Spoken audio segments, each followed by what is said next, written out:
This is Sonali and you are watching yours YouTube channel जिसका नाम है Physics the Friction of Minds. So I welcome you all in my physics class and today I am back with the next chapter from your syllabus and the name of chapter is chapter number 15 that is structure of atoms and nuclei.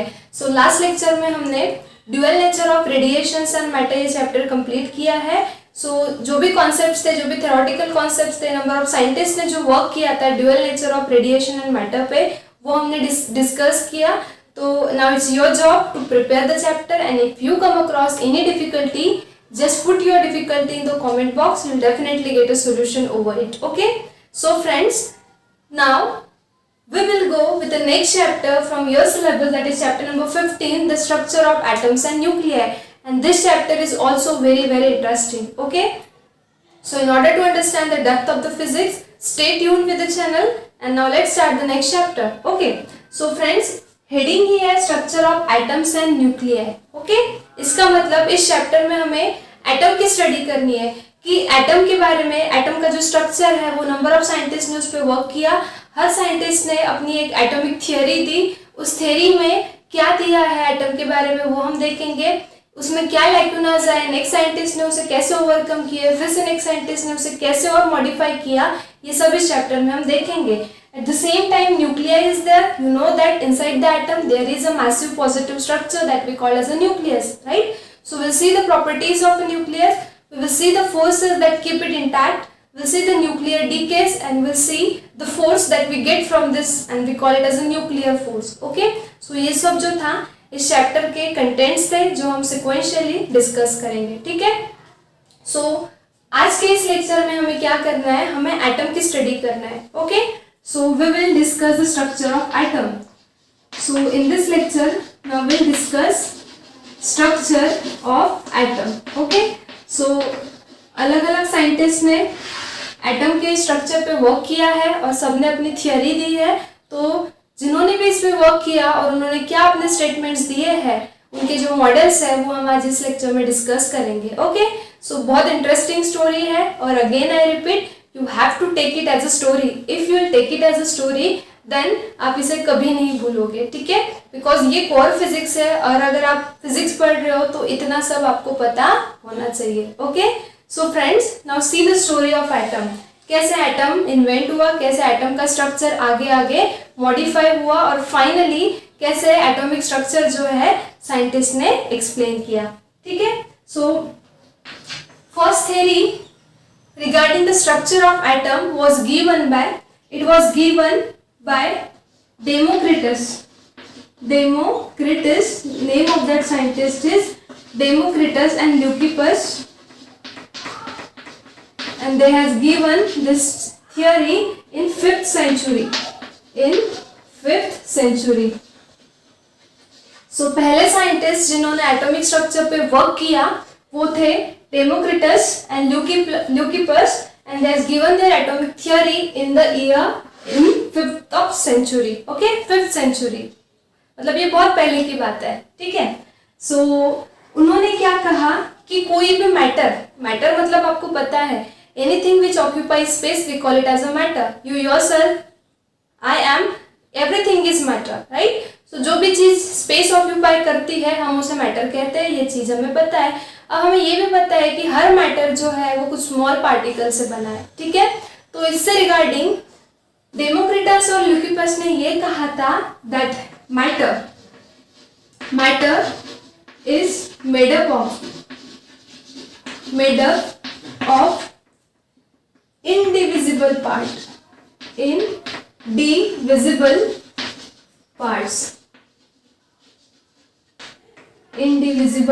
parts. So Democritus and Leucippus in 5th century stated about matter, and is that matter is made up of indivisible particles or parts, and then he called this particular indivisible part as atom.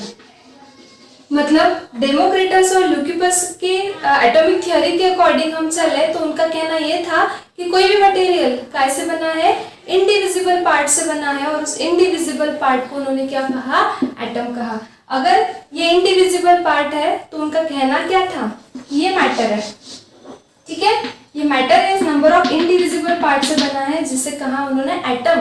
But अगर ये atom indivisible है, ये atom क्या है, अगर ये indivisible है मतलब क्या, ये फिर से डिवाइड नहीं हो सकता, it can not be further sub divided into again parts, right, that means it is indivisible. If it is indivisible तो इसके अंदर कुछ नहीं होगा, राइट ना, क्योंकि अगर ये डिवाइड ही नहीं हो सकता, इसका मतलब ये क्या है, ये मैटर की लास्ट लिमिट है कि जिसे फिर से हम डिवाइड नहीं कर सकते। बट हमें पता है, स्कूल से हम पढ़ते आ रहे हैं कि एटम के अंदर क्या होता है, न्यूक्लियस, और न्यूक्लियस के अराउंड इलेक्ट्रॉन जो है वो सर्कुलर ऑर्बिट में रिवॉल्व होता है, ये चीज़ हमें पता है। बट 5th सेंचुरी में, ये बहुत पहले की बात है, तब साइंटिस्ट ने सिर्फ इतना बताया कि मैटर क्या है, एक इंडिविजिबल पार्ट से बना है, जिसे उन्होंने कहा एटम। और ये इंडिविजिबल होने की वजह से उनका कहना ये था कि ये एटम जो है ये लास्ट लिमिट है मैटर की, जिसे फिर से आप डिवाइड नहीं कर सकते। Okay, so this theory was given by Leucippus and Democritus in the 5th century. After that, उसके कुछ सालों तक कोई थियोरी नहीं दी गई। उसके बाद नेक्स्ट साइंटिस्ट आए, name of that scientist is Dalton. और डाल्टन ने अर्ली 19th सेंचुरी में, अर्ली 19th सेंचुरी में फिर से एटम से रिगार्डिंग अपनी एक थियोरी दी। और डाल्टन के अकॉर्डिंग, डाल्टन ने कहा, डाल्टन ने अपने थ्योरी में 3 स्टेटमेंट्स दिए एटम से रिगार्डिंग। तो वो स्टेटमेंट क्या थे, पहला स्टेटमेंट उन्होंने दिया that matter is made up of indestructible particle, indestructible particles, and again this indestructible particles are called as atoms. So Dalton आए अर्ली 19th सेंचुरी में, डाल्टन ने भी यही कहा कि मैटर जो है वो पार्टिकल से बना है, जिसे हमने एटम कहा, बट वो पार्टिकल्स कैसे है, वो पार्टिकल इनडिस्ट्रक्टिबल है। इन्होंने बताया था पार्टिकल कैसे है, इनडिविजिबल है, जिसे आप फिर से डिवाइड नहीं कर सकते। डाल्टन ने कहा वो इनडिस्ट्रक्टिबल है, मतलब क्या, मैटर तो है, मैटर एटम से भी बना है, बट ये एटम्स कैसे है, इनडिस्ट्रक्टिबल है, मतलब इसे आप फिर से डिस्ट्रक्ट नहीं कर सकते। Okay, so after that again he has given a second statement regarding atom and he stated that atoms of given elements are all identical.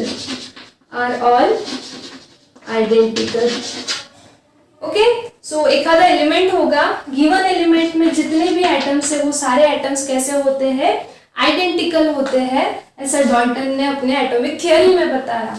और थर्ड स्टेटमेंट उन्होंने दिया, these atoms can combine with other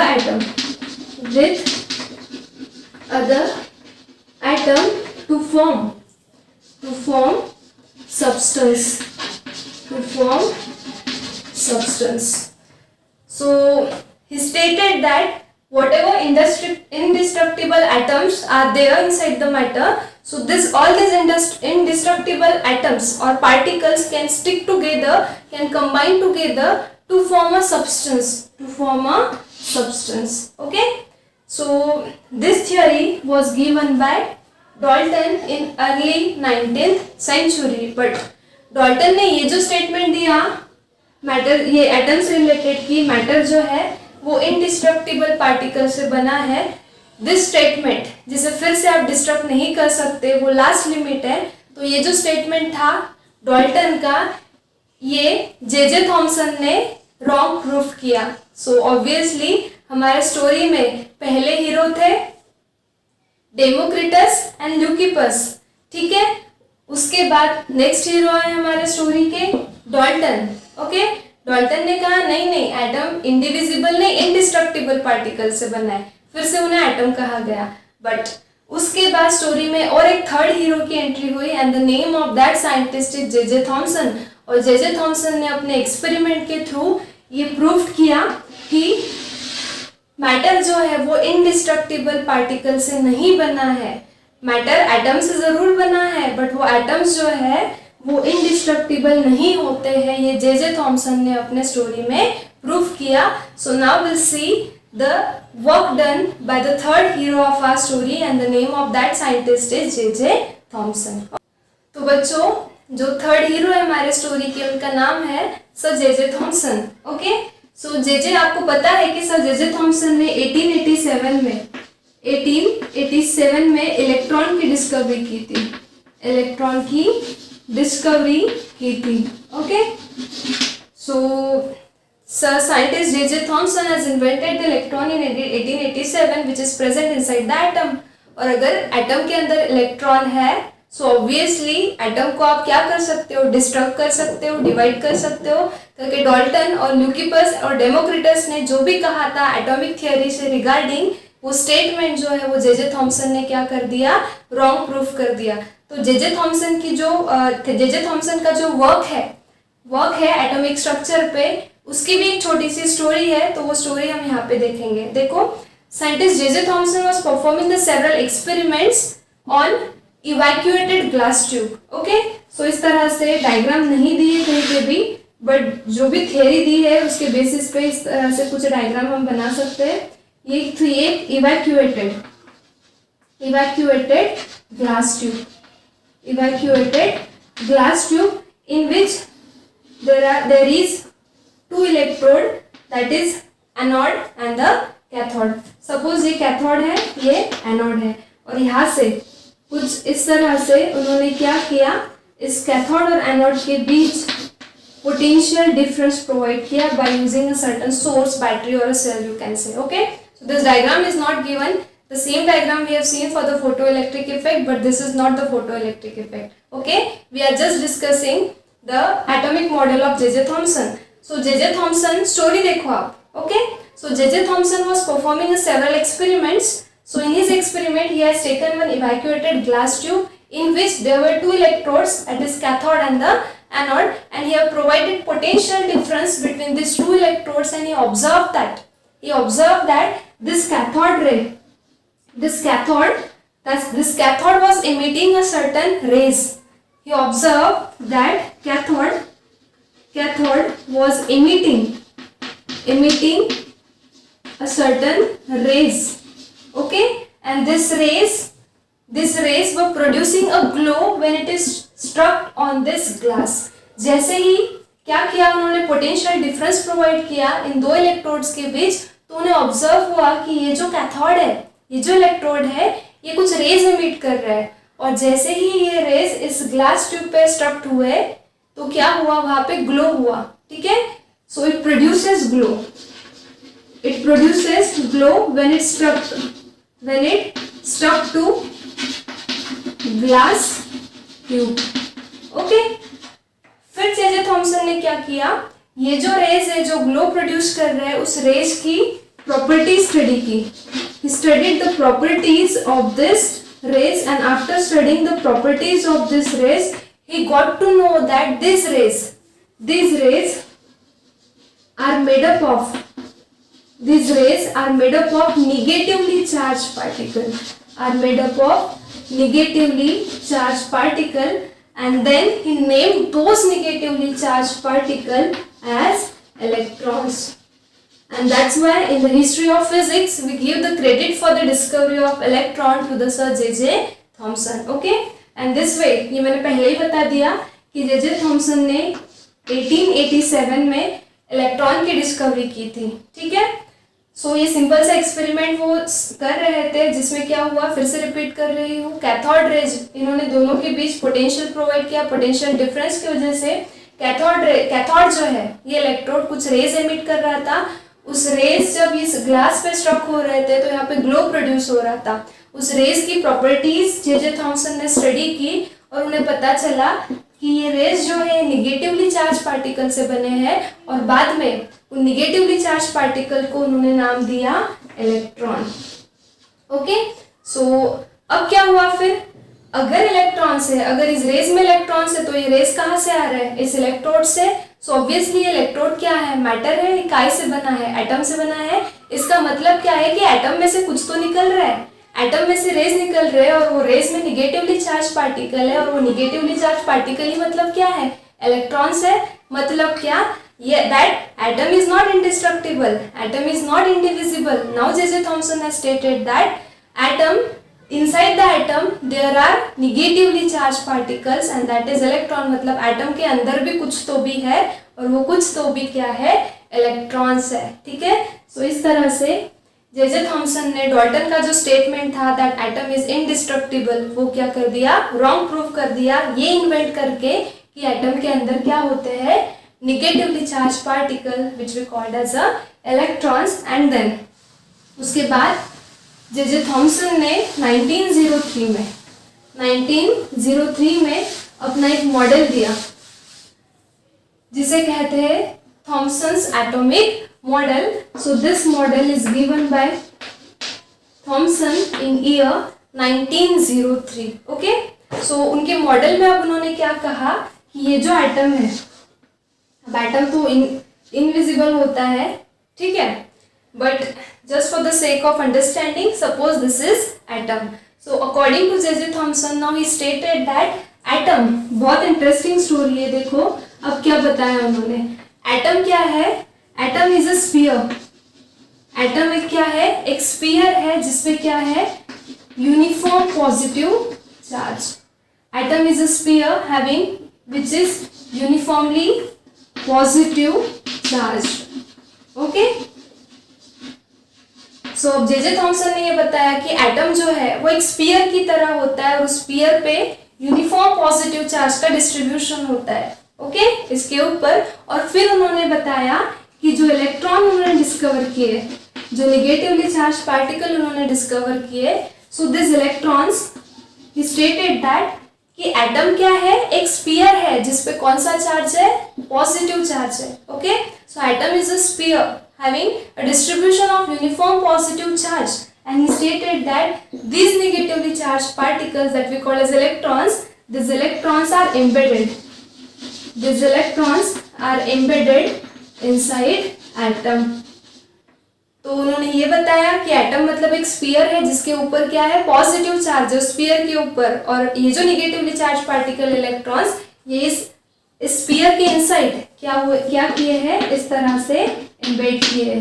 so this are electrons which are embedded. Okay, third statement उन्होंने दिया atom से regarding कि sphere पे जितना uniform, sphere पे जितना पॉजिटिव चार्ज होगा उतना ही निगेटिव चार्जेस, उतने ही निगेटिव चार्जेस इस एटम के अंदर होंगे, तो सारे निगेटिव चार्ज सारे पॉजिटिव चार्ज को नलिफाई कर देंगे, and that's why atom is electrically neutral. So this is again stated by J Thomson. What is stated, net negative charge of electron is equals to what, positive charge is equals to positive charge on atom. Atom मतलब ही उनके language में sphere, ठीक है, and that's why net charge जो है, net charge will be zero. अगर जितना पॉजिटिव चार्ज है स्फीयर के ऊपर उतने ही निगेटिवली चार्ज पार्टिकल स्फीयर के अंदर है, तो वो एक दूसरे को कैंसिल आउट करेंगे, and that's why net charge जो है वो कितना हो जाएगा, zero. And that's why he stated that atom is electrically, atom जो है वो क्या है, इलेक्ट्रिकली न्यूट्रल है। This is very important, and that's why he stated that the whole charge on the atom is zero, and that's why atom is electrically neutral। okay, so J Thomson का ये जो model था, ये जो atomic model था, इसे कहा जाता है plum pudding model.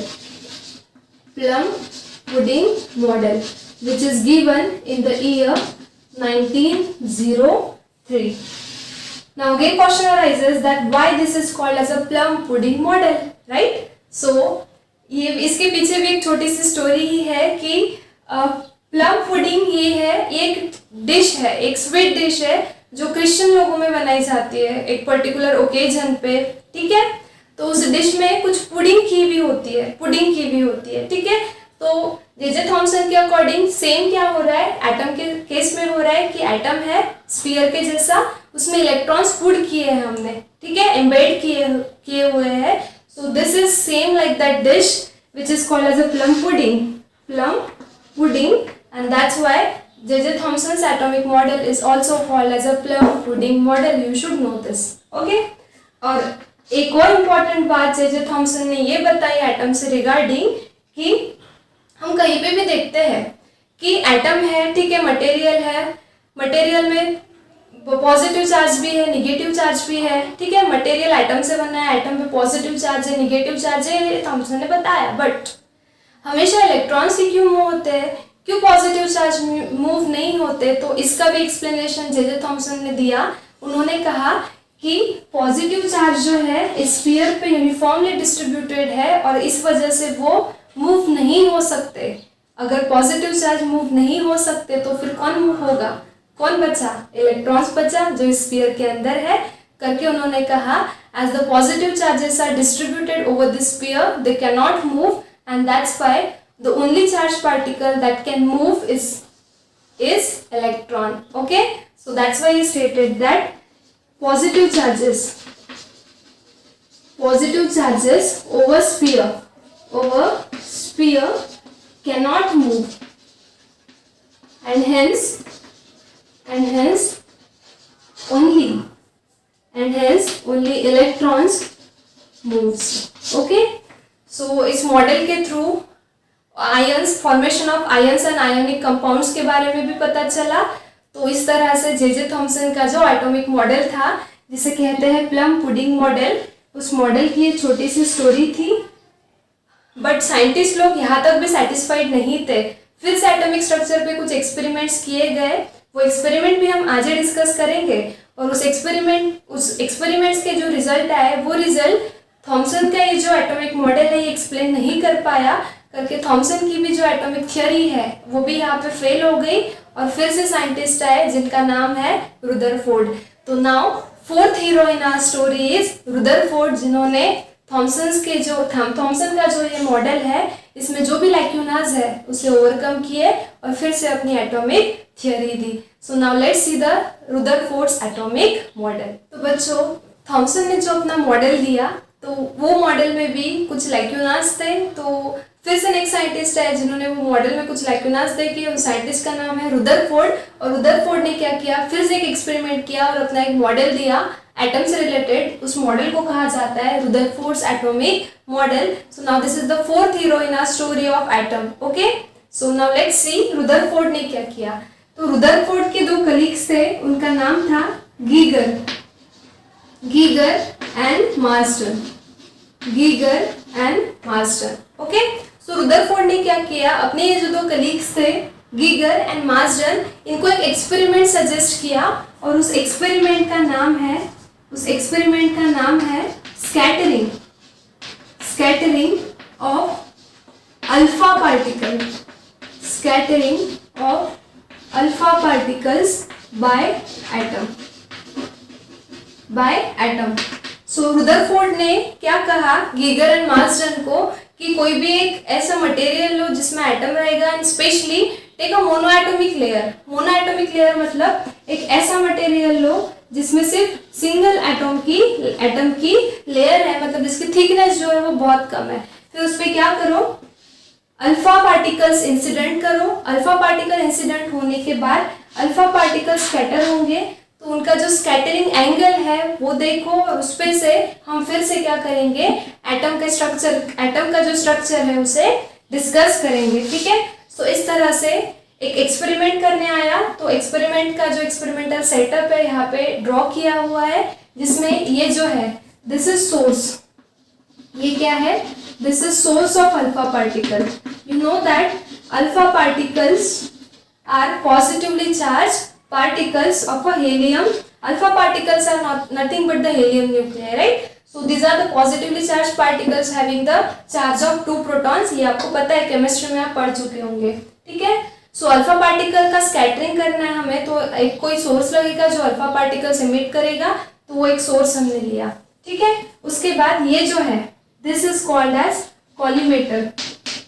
This is called as collimator. In order to collimate the beam, that means जब ये जो अल्फा पार्टिकल का बीम है जब इस कॉलीमेटर से पास होगा तो वो एक पर्टिकुलर डायरेक्शन में फोकस्ड होगा. So in order to focus the alpha particles which is emitted by this source, so we have used one collimator in order to focus all the alpha particles in a one particular direction. Okay.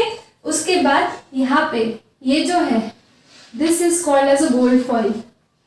Gold foil because इस alpha particle का scattering करना है हमें atom के ऊपर, तो हमें atom लगेगा. अगर हमें एटम चाहिए तो कोई मटेरियल लेना पड़ेगा.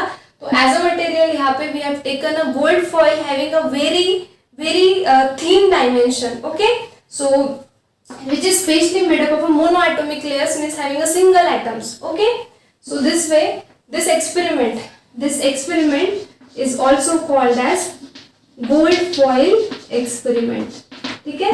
इस एक्सपेरिमेंट को गोल्ड फॉइल एक्सपेरिमेंट भी कहा जाता है. ओके. सो ये एक्सपेरिमेंट गीगर और माजर ने परफॉर्म किया और ये एक्सपेरिमेंट रुदरफोर्ड ने सजेस्ट किया. ठीक है. तो अब देखो एक एक्सपेरिमेंट से उन्होंने क्या कंक्लूजन्स निकाले. So they have used one source of alpha particle. इसमें से अल्फा पार्टिकल्स निकले. वो अल्फा पार्टिकल्स इस कॉलीमेटर में से पास हुए so that it get focused in one particular direction, and after passing through this collimator this alpha particle gate strike on this gold foil. Okay. अब gold foil कैसे बनी है? एटम से बनी है और इसकी थिकनेस इतनी कम है कि it just have a monoatomic layer. That means your alpha particles after striking this gold foil that means indirectly it is striking on atom. अब जैसे ही अल्फा पार्टिकल्स उस एटम के ऊपर, उस गोल्ड फॉइल में जो एटम्स है उसके ऊपर इंसिडेंट हुए तो उन अल्फा पार्टिकल का स्कैटरिंग हुआ. ठीक है. तो ये चीज ऑब्जर्व हुई that some alpha particle passed straight. कुछ अल्फा पार्टिकल्स जो है उस फॉइल में से स्ट्रेट पास हुए undeviatedly. So what is the first conclusion they got? most of alpha particles passed straight, that means undeviatedly. So some alpha particles जो है जैसे इस गोल्ड फॉइल पे इंसिडेंट हुए वो स्ट्रेटली पास हुए, वो डेविएट नहीं हुए, डिफ्लेक्ट नहीं हुए. ठीक है. उसके बाद सेकेंड चीज उन्होंने ऑब्जर्व की that few alpha particles, near about 0.14% of the alpha particles get scattered. ये scattered हुए with scattering angle greater than 0.1 degree. Okay, like this, इस तरह से.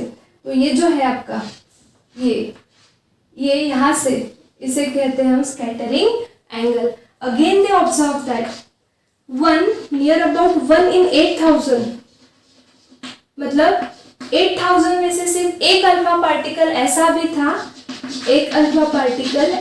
था विच scattered with scattering angle greater than 90.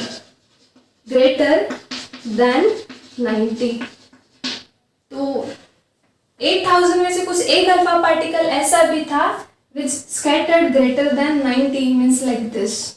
Okay, like this. And again they observed that some alpha particle, very few alpha particles even bounced back with scattering angle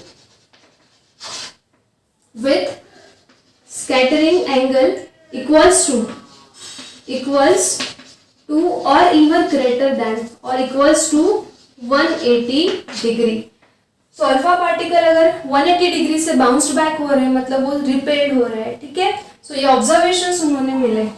तो जैसे ही experiment किया गया, जैसे ही alpha particle को इस गोल्ड फॉइल पे incident किया गया तो क्या हुआ, some alpha particles, those alpha particles were creating a scintillation on the screen. Okay, so ये जो स्क्रीन है इस पे ये डिटेक्टर है. ये डिटेक्टर इस डिटेक्टर में एक माइक्रोस्कोप है. तो जैसे ही अल्फा पार्टिकल स्कैटर्ड हुए उनकी जो स्कैटरिंग की ट्रैजेक्टरी थी वो इस डिटेक्टर में जो माइक्रोस्कोप है उनने रिकॉर्ड की और उसके ट्रैजेक्टरी से और ये सारे ऑब्जर्वेशन से फिर से रुदरफोर्ड ने क्या किया, एटॉमिक मॉडल को एक नए तरह से एक्सप्लेन किया। तो अब कैसे एक्सप्लेन किया ये देखो। सो हमने देखा एक्सपेरिमेंट में कि कुछ अल्फा पार्टिकल्स जो है, some alpha particles having a large scattering angle, कितना 180 degree. That mean some alpha particles were bounced back or repelled back by this gold foil। अब मुझे बताओ, gold foil alpha particles positively charge है, अगर ये repelled हो रहे हैं, बाउंस बैक हो रहे हैं, मतलब क्या कि एटम पे भी कुछ तो पॉजिटिव चार्ज होगा, तभी क्या हुआ, पॉजिटिव चार्ज में रिपल्शन हुआ और वो अल्फा पार्टिकल जो है वो 180 डिग्री एंगल से क्या हुआ है, बाउंस बैक हुआ है, right. So with respect to this large scattering angle of 180 degree, they observed that some of the alpha particles were bounced back, and if the alpha particles were bounced back, they got to know that they observed that inside atom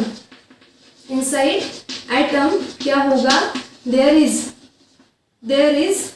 massive particle having positive charge। is it correct?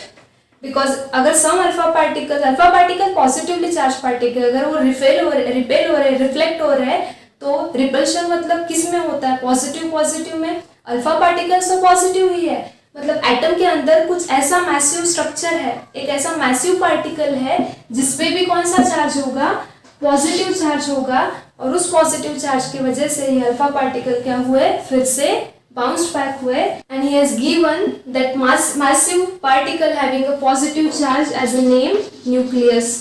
तो इस तरह से Rutherford ने nucleus की discovery की, okay, and that's why the credit for the discovery of nucleus is goes to the Rutherford, okay. तो इस तरह से अब रुदरफोर्ड के एटॉमिक मॉडल ने ये भी बता दिया कि इलेक्ट्रॉन्स के साथ साथ एटम के अंदर एक मैसिव पार्टिकल होता है जिसमें पॉजिटिव चार्ज है, उस पॉजिटिव चार्ज को उन्होंने कहा न्यूक्लियस, ठीक है। तो अब हम देखते हैं कि रुदरफोर्ड ने अपने मॉडल में क्या क्या बताया। तो पहली बात तो उन्होंने ये बताई दैट इनसाइड एटम, जो हमने अभी लिखा था, inside atom there is massive particle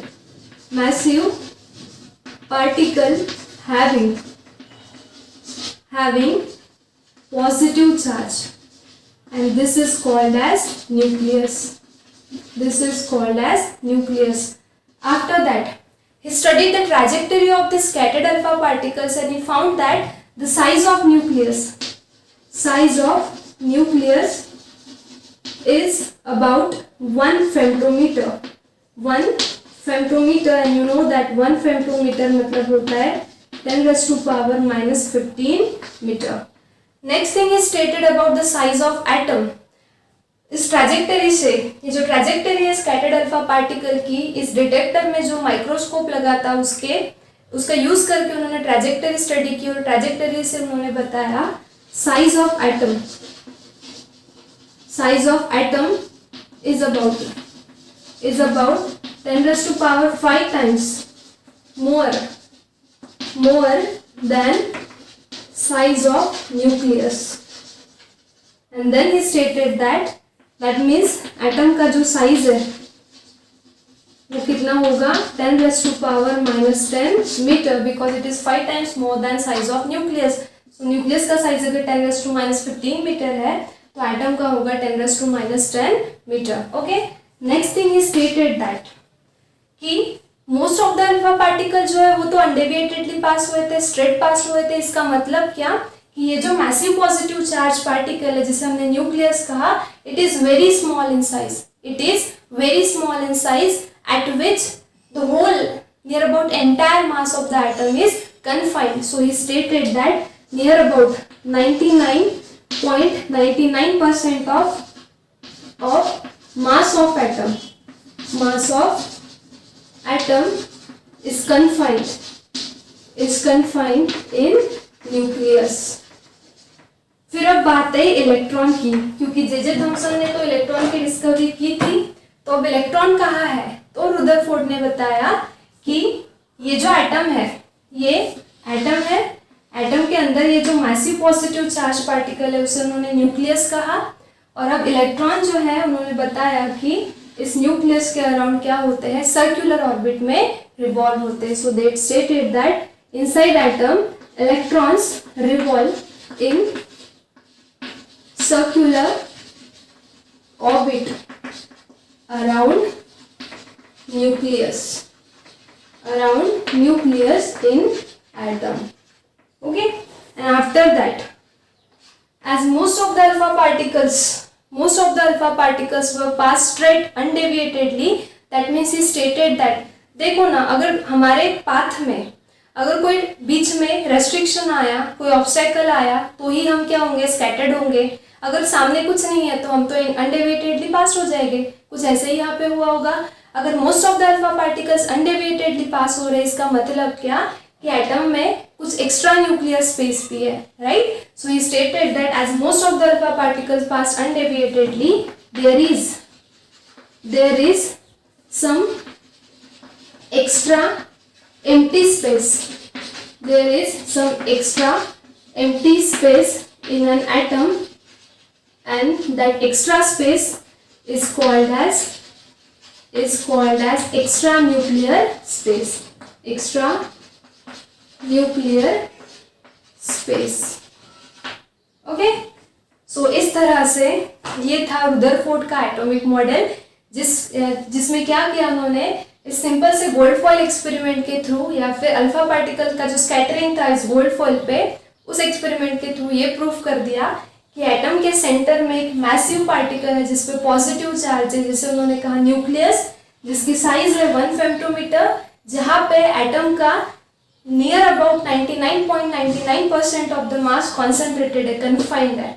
और उन्होंने बताया कि इलेक्ट्रॉन जो है अब इस एटम के, इस न्यूक्लियस के अराउंड सर्कुलर ऑर्बिट में रिवॉल्व होते हैं। और अगर most of the alpha particles undeviatedly pass हुए, मतलब यहाँ पे कुछ एम्प्टी स्पेस भी है, तो उस एम्प्टी स्पेस को कहा जाता है extra nuclear space. Okay, so this was the atomic structure which is given by Rutherford's atomic model, but yet again scientists are so curious, they are never satisfied. So अब क्या हुआ, Rutherford का ये जो एटॉमिक मॉडल है इसमें भी कुछ लैक्यूनास थे, कुछ डिफिकल्टीज थी। So now we will discuss the difficulties of Rutherford's atomic model. Okay, so Rutherford ने जो अपना इतना अच्छा एटॉमिक मॉडल दिया उसमें भी कुछ डिफिकल्टीज थी, तो वो डिफिकल्टीज हम देखेंगे। और फिर उसके बाद स्टोरी में फिर से एक ट्विस्ट आया। The fifth hero that came in the story, उनका नाम है नील्स बोर। नील्स बोर ने फिर से रुदरफोर्ड्स के जो डिफिकल्टीज थी, जो लैक्यूनास थे, उन्हें ओवरकम किया, फिर से अपना एक मॉडल दिया जिसे कहा जाता है नील्स बोर्स एटॉमिक मॉडल, जो हम नेक्स्ट लेक्चर में डिस्कस करेंगे। So first of all let's discuss the difficulties in Rutherford's atomic model. ठीक है, तो देखो कॉन्सेप्ट है, कॉन्सेप्ट समझ के लो। ठीक है, रुदरफोर्ड के अकॉर्डिंग ये है एटम, इतना बड़ा एटम नहीं होता, ये आपके जस्ट अंडरस्टैंडिंग के लिए हमने ड्रॉ किया है। ओके, सपोज ये एटम है, तो रुदरफोर्ड के अकॉर्डिंग अब क्या है, एटम के अंदर एक मैसिव पॉजिटिवली चार्ज पार्टिकल है जिसे हमने कहा न्यूक्लियस, और उसके अराउंड ये इलेक्ट्रॉन जो है इस तरह से क्या होते हैं, सर्कुलर ऑर्बिट में रिवॉल्व होते हैं। ठीक है, सो अब देखो बेसिक कॉन्सेप्ट है, आपको पता है जब भी कोई ऑब्जेक्ट सर्कुलर मोशन परफॉर्म करता है, it performs a circular motion with constant speed. Speed कैसी होती है, कांस्टेंट होती है। ओके, स्पीड कांस्टेंट होती है, बट डायरेक्शन जो है, जब ऑब्जेक्ट सर्कुलर मोशन परफॉर्म करता है तो हर पॉइंट पे, इस पाथ के हर पॉइंट पे ऑब्जेक्ट की डायरेक्शन जो है वो क्या होती है, चेंज होती है। सो डायरेक्शन क्या होती है, हमेशा चेंज होती है। According to mechanics you know that though the magnitude of velocity, that means speed, is constant, but as the direction is changing, so obviously जब ऑब्जेक्ट सर्कुलर मोशन परफॉर्म करेगा it is accelerated motion. So obviously same thing is happening here. Electron is revolving around a circular path with constant speed but with changing direction. So obviously while performing a circular path that electron, ये जो electron है ये क्या होगा, accelerate, that electron will be accelerated. और अगर अब electron अगर एक्सेलरेट हो रहा है इस तरह से तो क्या होगा, this accelerated electron will radiate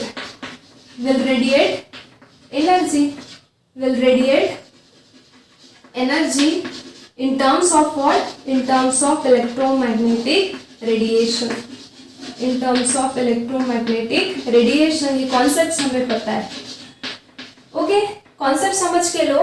electron circular orbit में फिर रहा है with constant speed with varying direction, that means its motion is accelerated motion। So if electron is performing accelerated motion, okay, then obviously it will radiate energy while performing a motion in terms of what, electromagnetic radiations।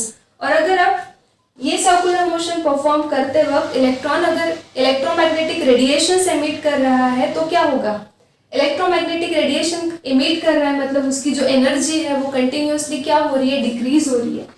Energy of electron is decreasing continuously, because electrons तो continuously revolve होता है ना, तो अगर ये continuously ऐसे circular motion में फिरता रहेगा तो कंटिन्यूअसली इलेक्ट्रोमैग्नेटिक रेडिएशन एमिट करता रहेगा, तो उसकी एनर्जी जो है वो धीरे धीरे डिक्रीज होते जाएगी। ठीक है, अगर इलेक्ट्रॉन की एनर्जी धीरे धीरे डिक्रीज हो रही है तो अब क्या होगा, अगर ये उसकी ऑर्बिट है, ये अगर उसकी ऑर्बिट है तो अब क्या होगा, एनर्जी डिक्रीज होने की वजह से अब उसका जो ऑर्बिट की रेडियस है वो कम हो जाएगी।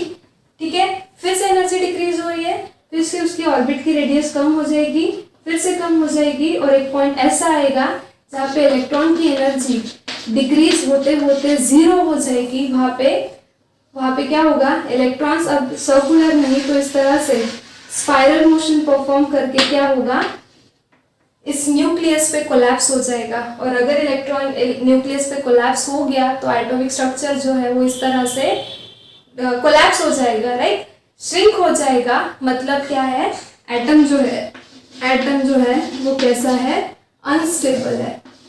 कैसा है, अनस्टेबल है। ये रुदरफोर्ड के मॉडल के अकॉर्डिंग प्रिडिक्ट हुआ। ठीक है, बट प्रैक्टिकल फैक्ट कुछ और थी। प्रैक्टिकल फैक्ट ये थी कि मोस्ट ऑफ द एटम्स जो है, फैक्ट क्या थी, मोस्ट ऑफ द एटम क्या होते हैं, स्टेबल होते हैं। Most of the atoms are stable.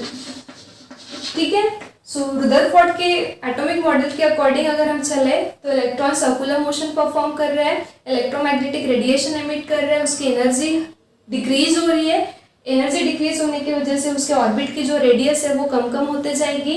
मतलब ये इलेक्ट्रॉन सर्कुलर नहीं तो इसे स्पाइरल पाथ परफॉर्म करेगा with a decreasing orbiting radius, and at one time where energy will become zero, it will fall into the nucleus, and that time this atomic structure, this atom will be collapse, it will shrink, that means atom is unstable। ऐसा Rutherford के atomic model ने बताया। But fact क्या थी, fact ये थी कि most of the atoms are stable. मतलब क्या, रुदरफोर्ड का जो एटॉमिक मॉडल है वो एटम की जो स्टेबिलिटी है वो एक्सप्लेन नहीं कर पा रहा। Stability of atom could not be explained by Rutherford atomic model, So this was the first difficulty regarding Rutherford's atomic model. I hope you got it. Now second difficulty, talking about the second difficulty, and is that, see, अब first difficulty के according radiation emit करने के वजह से electron क्या कर रहा है, ऑल टाइम अपनी एनर्जी डिक्रीज कर रहा है। अब काइनेटिक एनर्जी, इलेक्ट्रॉन से अगर मूव हो रहा है तो उसे कौन सी एनर्जी होगी, उसे होगी kinetic energy, right. So kinetic energy of electron कितनी होती है, कोई भी पार्टिकल की काइनेटिक एनर्जी होती है हाफ mv स्क्वायर। सो इलेक्ट्रॉन मोशन में है, उसके पास काइनेटिक एनर्जी थी, बट रेडिएशंस एमिट करने के वजह से उसकी एनर्जी जो है वो क्या हो रही है, डिक्रीज हो रही है। अगर उसकी एनर्जी डिक्रीज हो रही है सो क्या होगा, energy is proportional to velocity, because mass is constant, velocity भी क्या होगी, डिक्रीज होगी, राइट। सो अगर वेलोसिटी डिक्रीज हो रही है तो देखो, because of decrease in energy क्या होगा, velocity velocity of electron will also decrease, and because of decrease in velocity क्या होगा, जो radiations, जो electromagnetic radiations emit कर रहे हैं electrons, उनकी जो frequency है न्यू, ये भी डिक्रीज होगी, because you know the formula V is equals to nu lambda. So from this we can say as the energy is decreasing, the velocity of electron will decrease, and that's why जो electromagnetic radiations वो emit कर रहे थे उनकी frequency भी क्या होगी, change होते जाएगी, ठीक है, decrease होते जाएगी. बट फिर से फैक्ट क्या था, फैक्ट ये था कि पहले तो हर atom, each atom does not emit electromagnetic radiation.